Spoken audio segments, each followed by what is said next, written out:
சத்தியம் நீதான் சகலமும் நீதான் நித்தியம் என்னில் நிலைப்பவன் நீதான் அருணாச்சலா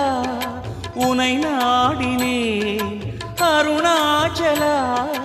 உனை நாடினேன் சிவலீலை செய்யாமல் சிறு ஏனையாட்கொள்ள சிறிதேனும் தயவோடு அருள்வாயப்பா சிறிதேனும் தயவோடு அருள்வாயப்பா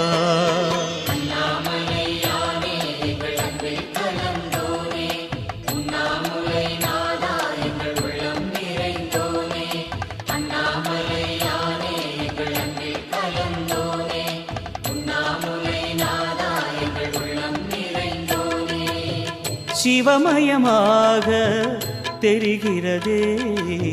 சிந்தையில் சிவயோகம் வருகிறதே